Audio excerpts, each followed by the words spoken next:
Welcome to Inside the Economist's Mind, where we dissect the forces shaping global trade and commodity markets. This week, we dive into the Resources and Energy Quarterly, September 2025 edition. The headline forecast reveals that Australian resource and energy export earnings are projected to decline by 5%, falling from $385 billion in 2024-25 to $369 billion in 2025-26. But look closer, and you'll find a story of profound internal market shifts driven by macroeconomic uncertainty and the accelerating global energy transition. So that 5% decline, it feels almost like just the wrapping paper, doesn't it? Our mission today is really to tear that off and show you the radical substitution story that's happening underneath. We're tracking the winners and losers in global commodities, and they're being driven by these huge macro risks, and maybe more importantly, the sheer speed of the energy transition. It's really restructuring trade. Absolutely. And it's critical to note, as you said, that the total forecast number, it looks largely stable compared to the June REQ, which, could easily lull you into a false sense of security. But the real insight here is that lower commodity prices are actually more than offsetting some significantly higher export volumes. That's across the outlook period, so through 2027. The sectors that, underpin trade just a few years back, they're ceding ground, and quite rapidly, to a whole new generation of exports. Okay, let's start with that big picture then. We always seem to be talking about uncertainty, but the IMF seems to have found maybe a little patch of blue sky. They've nudged the 2025 world growth forecast up slightly from 2.8% to 3.0%. Is this, cautious optimism, or is there something more solid there? It's more stabilization, I'd say. And it's definitely supported by central banks globally, kind of moving away from that aggressive tightening we saw. They're shifting towards a more neutral, maybe even slightly stimulatory monetary stance. And that policy shift, it's generally helpful for overall demand. However, and there's a big however, that stabilization comes with two really visible anchors dragging on it. Those are the persistent increases we're seeing in trade barriers and, of course, ongoing geopolitical tensions. Tell us a bit more about those trade barriers. It sounds like the U.S. tariff hikes, they're not just theoretical worries anymore. They're actually being modeled as economic constraints now. Precisely, yes. The U.S. tariff increases, they are expected to noticeably detract from U.S. economic growth and at the same time add to their inflation.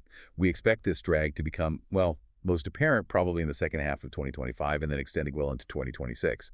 That creates a kind of market friction that's definitely going to affect commodity flows globally. Right. So if stabilization is the macro story, the micro picture seems to be all about high-level policy intervention. We definitely need to talk about China's anti-involution measures. That's a fascinating term, if maybe a bit dense. What does it actually mean? Yeah, it sounds academic, doesn't it? But think of anti-involution simply as China's economic quality control mechanism. That's maybe the easiest way. It basically involves central government action to cut, or at least cap, excess capacity in manufacturing and also in metal refining. The policy has this dual aim, and it's highly strategic. First, avoid the trade friction that comes when you flood global markets with, cheap exports. And second, improve domestic industrial margins and energy efficiency. It's really a calculated shift, quality output over just sheer volume. Okay, that makes sense. So that policy push, combined with these shifting monetary expectations we talked about, that brings us to the currency forecast. The Australian dollar, the AUD, is expected to rise against the US dollar over this outlook period. How does that policy expectation translate into dollars and cents for our resource exporters? Well, the consensus expectation is that the U.S. will likely enact deeper and probably faster interest rate declines compared to Australia. Yeah. So this makes AUD interest-bearing assets relatively more attractive to investors, which naturally boosts the currency. And while, a stronger AUD is great if you're an Australian consumer buying imports, Sure. for exporters, this appreciation immediately translates into squeezed margins. It's quite direct. Think about it. An Australian miner sells their iron ore, say, at a fixed US dollar price. But when that revenue gets converted back into Australian dollars, They get less. they get less. It directly weighs down those total export earnings when you express them in AUD terms. Right. Okay, so let's transition now from that macro strategy view to the market casualties. If we look at the sectors really feeling the pain from this big shift, LNG seems to be front and center. Earnings there are forecast to drop pretty sharply from $65 billion down to $54 billion in 2025-26, and then even further down to $48 billion the year after. That's huge. It is huge. That represents a massive $17 billion structural correction, just over 2 years. And the reason, it's rooted in this fundamental mechanism of the, let's call it the legacy market, that is now essentially failing them. It's the oil linkage of those long-term contracts. Okay, walk us through that mechanism. Why is the price of oil dictating how much Australian gas exporters earn? It seems counterintuitive now. It does, but historically, many of those big long-term Asian LNG contracts were indexed or tied to oil prices, specifically something called Japan Customs Cleared Crude, or JCC. Now, the forecast we're looking at shows Brent crude prices falling quite sharply from around $70 a barrel this year down towards $59 by 2027. Okay. That drop in the oil price feeds directly, almost automatically, into the contract price for LNG sold under those terms. And that happens even if the spot gas prices, the day-to-day prices, don't actually fall as much. So this decline isn't just a price drop for gas. You could argue it's the first major casualty of that oil linkage mechanism really failing in a decarbonizing world. That raises a really important question then. If we're seeing such a significant structural loss of revenue, how does that affect the long-term investment decisions for Australia's huge gas resources? Does the new supply coming online globally, does that help mitigate this instability, or does it just kind of reinforce the price ceiling? It really reinforces the ceiling. That's the consensus view. All the new supply coming from major projects, particularly in the U.S. and Qatar, it is expected to curb the extreme price volatility we saw, so it should help stabilize LNG markets, but probably stabilize them after the second half of 2026, and crucially, at a lower price base. So what this means is the market's becoming deeper, yes, but also less prone to those really profitable price spikes that Australia frankly relied on. Okay. Moving beyond gas then, thermal coal is also set for a gradual decline, falling from $32 billion to $28 billion next year. This feels like the energy transition hitting probably its most exposed fuel source, right? Exactly. That decline is definitely driven by the global energy transition push. Yeah. But also, crucially, by key import nations, think China and India primarily, striving for greater energy self-sufficiency. They're rapidly expanding their own domestic renewable capacity, which just creates a natural ceiling on their appetite for imports. And metallurgical coal, the stuff that's essential for steelmaking, what's the outlook there? Met coal exports, they're forecast to be relatively steady, actually, around that $36 to $37 billion mark. But, and it's a significant but, they face significant downward risks. We've already seen a downward revision of about $2 billion for both 2025-26 and 2026-27, just since the June forecast came out. So while it's essential for steel, it's certainly not immune to the volatility and, the policy uncertainty that's impacting the steel sector globally. Right. So if energy is maybe the major casualty of this transition, where does the foundational commodity iron ore stand in all this? Iron ore is still the single largest export, but it's forecast to fall slightly, from $116.4 billion down to $113 billion in 2025-26, driven mainly by prices drifting downward. Still accounts for, over a quarter of all resource exports? Yes, its fate is just intrinsically tied to global steel output, and that's expected to fall by about 1.2% in 2025. This links back directly to what we discussed earlier, China's anti-involution strategy. China's planned output cuts, combined with those trade barriers globally, they suppress demand for imported ore. The benchmark iron ore price, the FOB price, is forecast to decline steadily, reaching an average of about US $81 a ton in 2027. And this really reflects that changing landscape inside China, doesn't it? Where you've got consolidation of steel production happening and that lingering weakness in their massive property sector. I saw real estate investment drop something like 11.2% year on year in the first half of 2025. All that means moderating iron ore imports for them. It does. But China's moderation is being, partially mitigated by a really key geographic shift, India. India is forecast to continue pretty robust GDP growth, around 6.4%, and that's fueling massive infrastructure development and therefore steel demand. India is aiming for 300 million tons of steel capacity by 2030, and the expectation is they'll actually become a net importer of iron ore in the longer term. Okay, that raises a critical question, though. Can India's growth, even though it's robust, can it truly offset the sheer volume that a moderating Chinese economy used to require? Are we maybe witnessing the beginning of a structural ceiling for global iron ore demand overall? That's the key debate. The sources suggest India provides a necessary, high-growth buffer. but it probably won't fully replace China's peak consumption appetite, certainly not on a volume basis alone. What it does is shift the risk profile. It lengthens the demand horizon for high-quality ore, and it moves the focus away from just maximizing volume toward the quality of ore demanded by newer, more efficient steel plants like those being built in India. Interesting. Okay, let's pivot then to the growth engines. The clear winners in this report seem to be gold and critical minerals.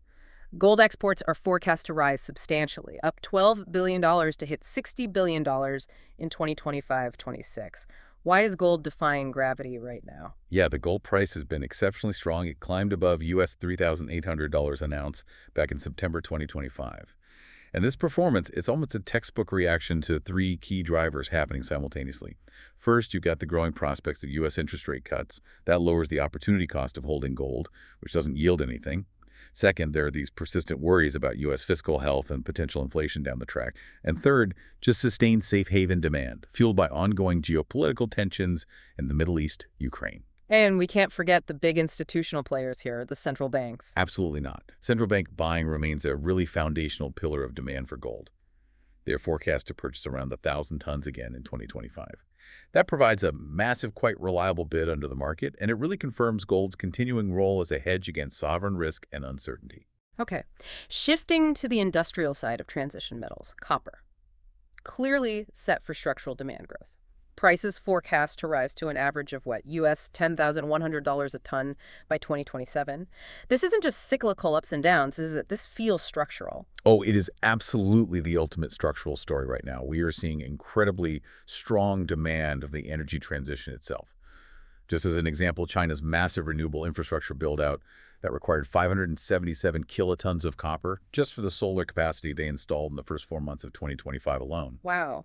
And then if you also factor in the surging demand coming from AI data centers, which are expected to account for maybe around 550 kilotons of annual copper demand by 2030, you just see the scale of the required input. It's enormous. And that scale of demand is hitting the market at precisely the time when we're seeing serious, maybe even amplified supply constraints. This is exactly why the price outlook is so bullish. That structural demand is simply not being matched by rising supply. Not easily, anyway. We've seen these critical disruptive events like the suspension of Cobre de Panama back in late 2023, the seismic event at Kamoa-Kakula, and more recently, a force majeure declared at Grosberg. These aren't just short-term hiccups. They are significant disruptions that amplify and definitely prolong the copper concentrate shortage we're seeing. It really sets the stage for potentially a long-term supply deficit right in the face of this exponential demand growth. Is there a consensus in the market then that this deficit is now kind of unavoidable? Or are producers maybe underreporting capacity that could actually come online faster than expected? I think the general market view is that the deficit is pretty much unavoidable, certainly in the medium term. And that's because these major outages, they represent highly concentrated supply losses. You just can't replace that volume quickly. So even minor delays or slight underperformance in existing mines, they get magnified because of the current fragility of the global supply chain for copper. Okay, finally, let's look at lithium, often the poster child for volatility in this space. Earnings, they're forecast to rise from $4.8 billion this year up to $6.1 billion by 2026-27. What confirms this recovery trend is real? I think the key indicator to watch is the price of spodumene concentrate. That's the semi-processed lithium material. That price saw, well, nearly a 70% recovery. It rose from just over US $600 a ton back in June to around US $1,000 by late August. Right. And this recovery, it isn't just organic demand growth. It seems to be a result of some strategic discipline from producers as well. Strong ongoing demand growth, driven by EV adoption, particularly in China, and also large-scale battery energy storage system deployment, the BSS systems. That demand is finally starting to balance out with the production curtailments we saw earlier. The market oversupply seems to be easing, which should support pricing going forward. Okay, so bringing it all together, what does this deep dive really mean for you as you track these global commodity markets? I think the core lesson here is pretty definitive. That minimal overall decline in resource earnings, that 5% figure we started with, it really obscures an immense, probably irreversible structural shift, and one that seems to have accelerated far faster than maybe many expected. The market is aggressively reallocating capital towards these transition metals, gold, copper, lithium, and away from the traditional, often oil-linked energy exports like LNG and coal. The global energy transition and that policy divergence between nations, they are now clearly the dominant forces shaping Australia's trade portfolio. Absolutely. And maybe for a final provocative thought for you to consider, Look beyond just the core critical metals themselves. Start examining the emerging battleground of processing and refining. The energy transition is creating these new opportunities for highly specialized inputs.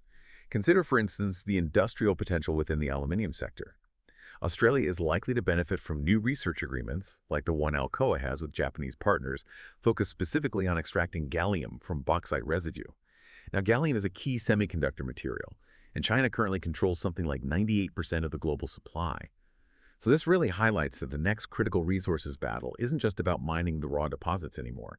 It's increasingly about controlling the innovative, often high-tech processes needed to refine these trace elements for advanced manufacturing supply chains. That's where the next wave of value might be created.